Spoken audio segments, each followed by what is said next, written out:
নমস্কাৰ প্ৰিয় শ্ৰোতাসকল, ধাৰাবাহিক উপন্যাস পাঠ অনুষ্ঠানত এইবাৰ আমি পাঠ কৰিবলৈ ওলাইছোঁ অসমীয়া সাহিত্যৰ সৰ্বাধিক জনপ্ৰিয় উপন্যাস কৌশিক নন্দন বৰুৱাৰ নিৰিবিলি। আজি নিৰিবিলিৰ ২৭তম খণ্ড। অনুৰণ, চিঞৰি উঠিল অভিমন্যুৱে। একো বুজি পোৱা নাছিল সি। কিয় সন্ধ্যাই অনুৰণৰ গালৈ বমটো দলিয়ালে? কি হ'ল?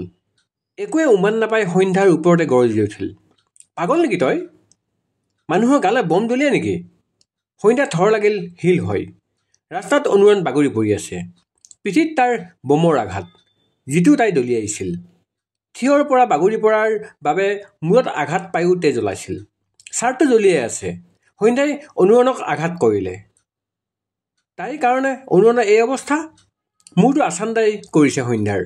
অনুৰণৰ মূৰত তেজ, গাত জুইৰ ফিৰিঙতি, আৰু সকলোবোৰ সন্ধ্যাৰ কাৰণেই।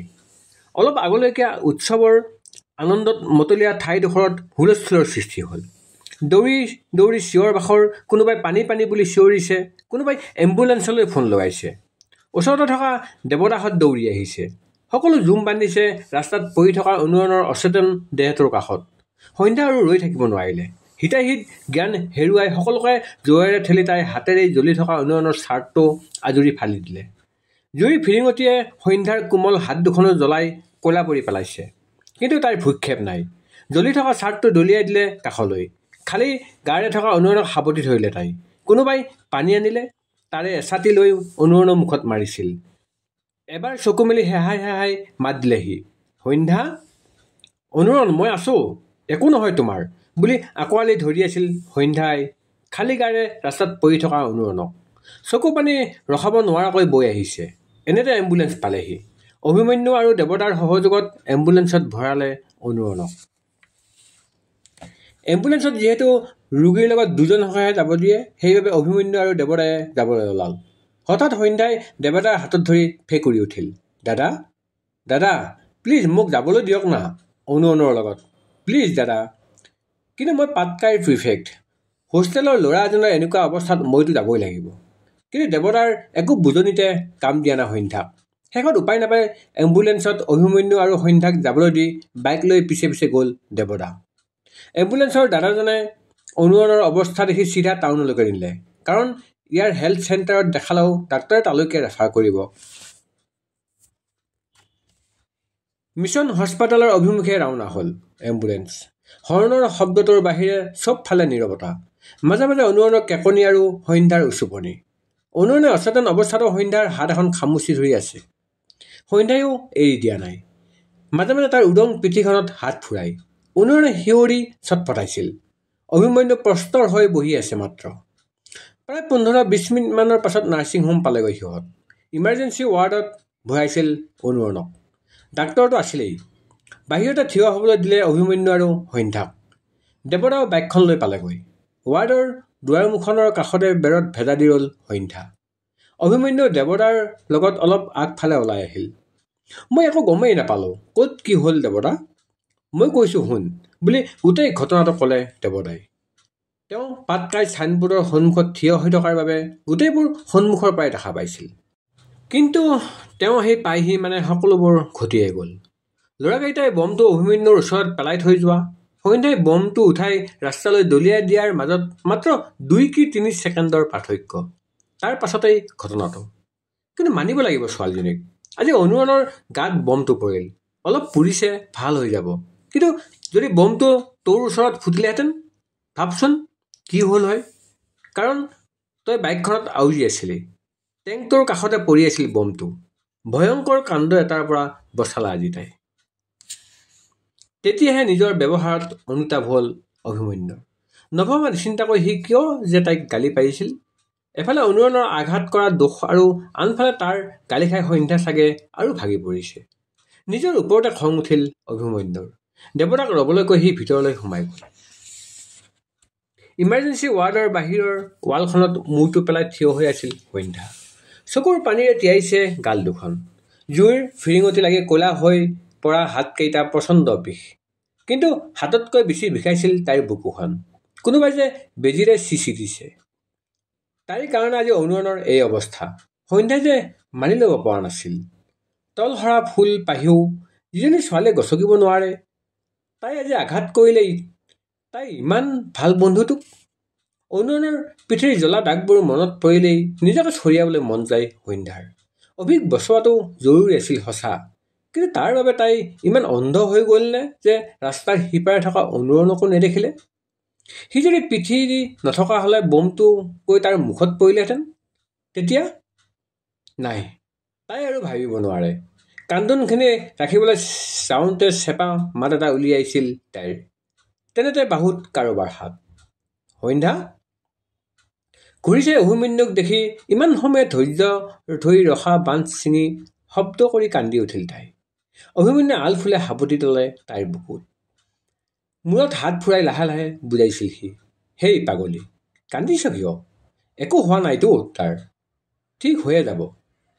সি বহুত কষ্টত আছে অভি, জুয়ে পুৰিছে তাক, মূৰৰ পৰা তেজ, ফেকুৰি ফেকুৰি কৈছিল সন্ধ্যাই। উশাহটো ছুটি হৈ গৈছিল। অভিমন্যুৱে তাইক নি ওচৰৰ চকীখনত বহুৱাই দি নিজেও কাষত বহিল।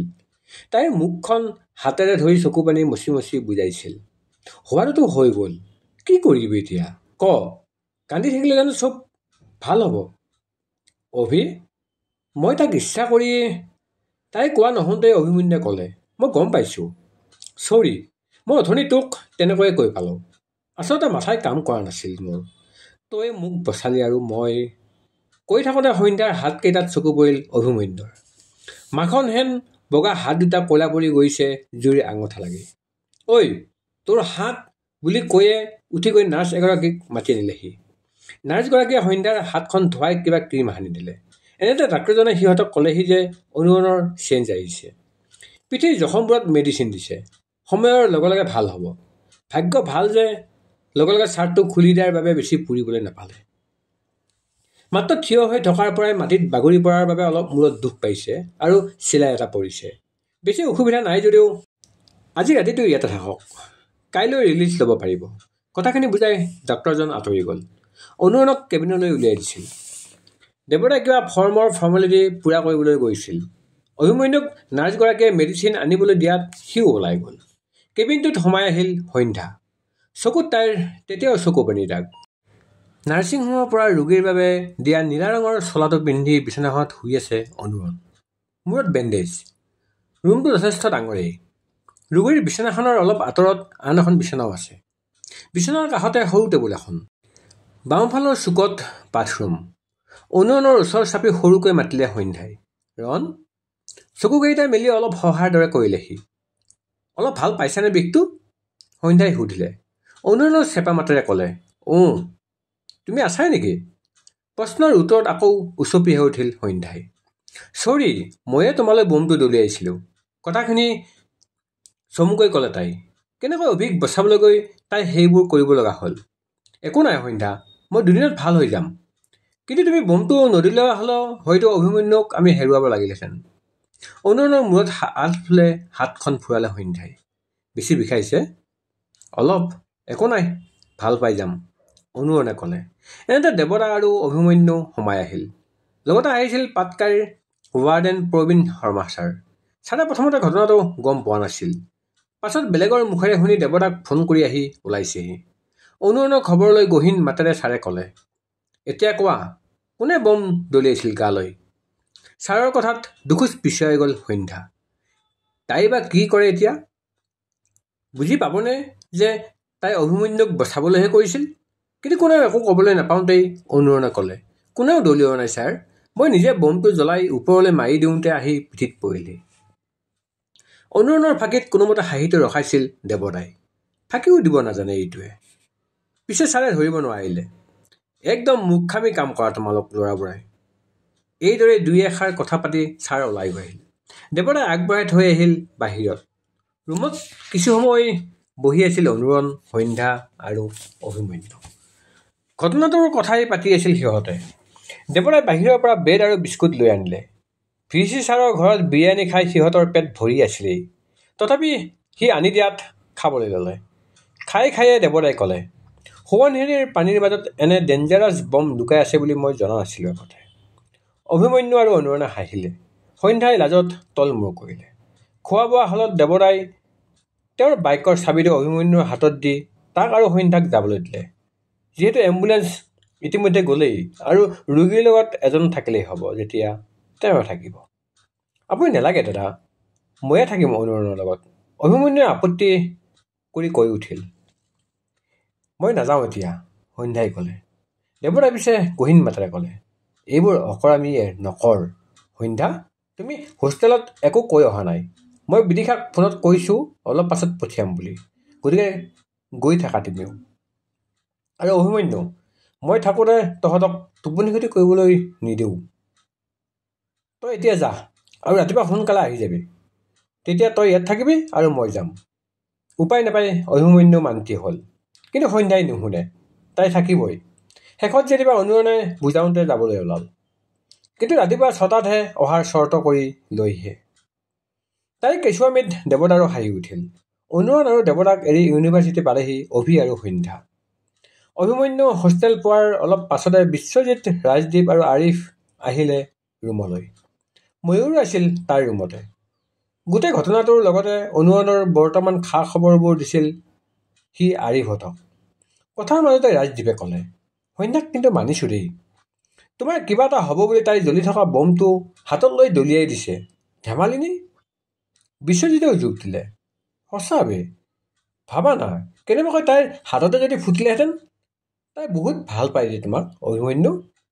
অভিমন্যুৱে জানে ইহঁতৰ কথাখিনি মিছা নহয়, তথাপি যেন ক'ৰবাত কিন্তু এটা ৰৈ যায়। এই কিন্তুবোৰেই জীৱনটোক সাঁথৰ কৰি সজায়। অলপ সময় কথা পাতি আৰিফত গ'ল। অকলে পাই অভিমন্যুক ময়ূৰে সুধিলে, অভি, তোৰ ওচৰত বমটো কোনে পেলাই থৈ গৈছিল বাৰু? সন্ধ্যাই বাৰু অনুৰণৰ গালৈ ভুলত দলিয়ালে, কিন্তু তোৰ গালৈ ভুলত দলিওৱা নাছিল। তাতে তই বাইকৰ ওচৰত থকা দেখি বম পেলাই থৈ যোৱা কথাটো কি বুজাইছে? ময়ূৰৰ প্ৰশ্নহে ভবাই তুলিলে অভিমন্যুক। এৰাটো এতিয়ালৈকে কোনেও এই কথাটো ভবাই নাছিল। কোনোবাটো আছে যি তাৰ ক্ষতি কৰিব বিচাৰিছিল। কোন হ'ব পাৰে বাৰু? কথাবোৰ ভাবি ভাবি বিচনাত পৰিলহি। পিছদিনা ৰাতিপুৱাই দেৱতাৰ বাইকত অভিমন্যু আৰু সন্ধ্যা নাৰ্ছিং হোম পালেগৈ। সিহঁত যোৱাৰ পাছতে দেৱতাক উভতি আহিল। অনুৰণে কালিতকৈ বহুখিনি ভাল পাইছিল। সন্ধ্যাই টিফিনত লৈ যোৱা পুৰি আৰু ভাজিও খাইছিল। কিছু সময়ৰ পাছত ডাক্তৰ আহি মেডিচিনবোৰ দি ৰিলিজ দিলে। অটো এখনকৈ ভাড়া কৰি অনুৰণক হোষ্টেললৈ আনিলে সিহঁতে। দিনটো অনুৰণৰ ৰুমত খবৰ ল'বলৈ অহা ল'ৰাবোৰে ভিৰ কৰিছিলহি। শেষত অভিমন্যুৱে সেইটোও বন্ধ কৰিলে। মূৰত চিলাই পৰাৰ বাবে বেছি কথা বতৰা পাতি থাকিলে কষ্ট হ'ব। ৰাতিও অনুৰণৰ ভাত অভিমন্যুৱে ৰুমলৈকে আনি দিছিলহি।